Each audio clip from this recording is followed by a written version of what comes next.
कथा ॿुधाइण। युधिष्ठिर जी इहा ॻाल्हि ॿुधी नारद चयो त हे राजा, जॾहिं हिरण्यकश्यप दैत वारा जे हथां मरी वियो तॾहिं हिरण्यकश्यप पंहिंजे दैतनि विप्रचिति ऐं असुर भाऊ आदि खे कावड़ जी चयो त जेके मूंखां नंढा देवता आहिनि तन विष्णु भॻवान खे चई मुंहिंजे भाउ खे मारायो आहे। नारायण बि बालकनि वांगुरु अज्ञानी चइबो जो जेको उनखे वेनती थो करे तंहिंजी मदद थो करे। तंहिं करे मां भॻवान खे पंहिंजे त्रिशूल सां मारे उनजो रत सां पंहिंजे भाउ जो बदिलो वठंदुसि। हिननि कमज़ोर देवताउनि जे मारण मां छा वणंदो?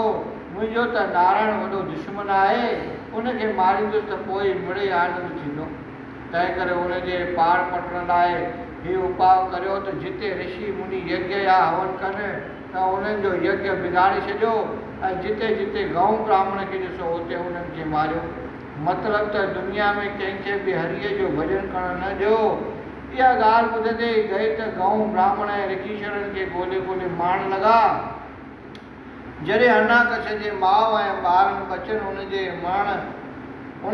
मरण करे घणो शोक कयो, तॾहिं हिरण्यकश्यप उन्हनि खे चवणु लॻो त मुंहिंजो भाउ जंग कंदे दुश्मन जे हथां मुओ आहे, तंहिं करे तव्हां दुख न करियो, शरीर नेठि नाश थींदो, मरण जो दुख मूर्ख कंदा आहिनि।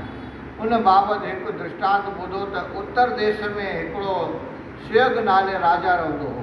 जॾहिं उहो बि अहिड़ीअ तरह सां युद्ध में मरी वियो तॾहिं उन जूं राणियूं मोह जे करे राजा जे लोथ जे भरिसां वेही ॾाढा विलाप करणु लॻियूं।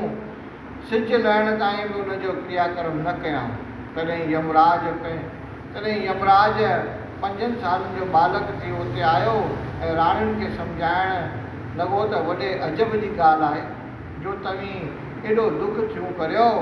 हे जीव जितां आयो हो ओॾां ई हलियो वियो। तव्हां सभिनी जो इहो ई हाल थियणो आहे, तंहिं करे अजायो रोदन न करियो। होणी ॾाढी बलवान आहे। ॾिसो, मां 5 वरनि जो बालक अकेलो वन में फिरां थो। माता पिता बि मूंखे छॾे ॾिनो आहे, तंहिं हूंदे बि मौत खां अॻे नथो मरां। परमेश्वर जी आज्ञा बिना पन बि वण मां नथो किरे। जीअं कोई वण पोखींदो आहे त उनजी रक्षा बि पाण कंदो आहे, तीअं बंदो कुझु बि करे नथो सघे।